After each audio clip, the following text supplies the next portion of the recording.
L'enquête concernant la disparition de Delphine Jubilard vient d'être clôturée.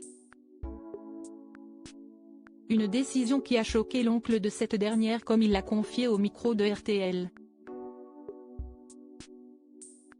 La nouvelle a été révélée hier par Le Parisien. Après plus de 2 ans, l'affaire de la disparition de Delphine Jubilard prend un tournant définitif avec la clôture de l'enquête. Une décision qui affecte l'oncle de l'infirmière de 33 ans dont le corps n'a toujours pas été retrouvé. Il s'est en effet exprimé pour RTL. Pour lui, le fait que l'instruction soit terminée alors qu'on ne sait toujours pas où est Delphine et que Cédric Jubilard continue de clamer son innocence, il est suspect numéro 1, est inadmissible. Il y a une haine qui monte. Ne pas savoir, si est difficile à digérer, on ne peut pas passer à autre chose, a-t-il expliqué à nos confrères.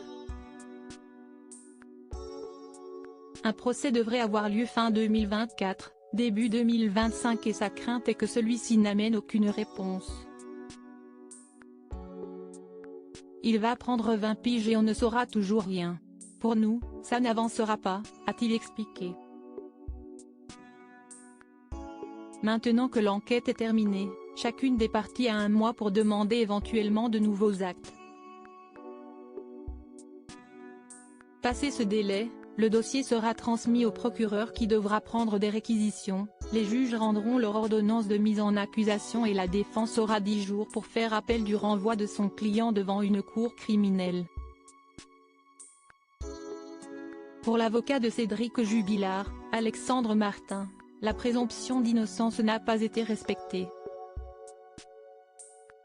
Cet homme devrait être en liberté.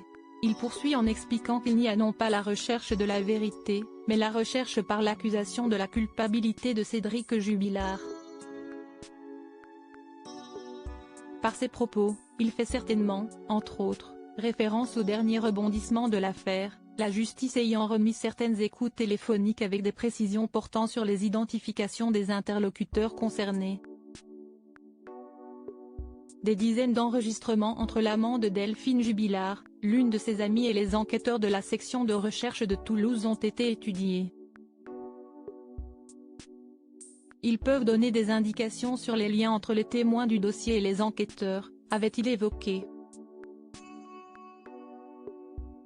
Une nouvelle demande de remise en liberté de Cédric Jubilard est en cours.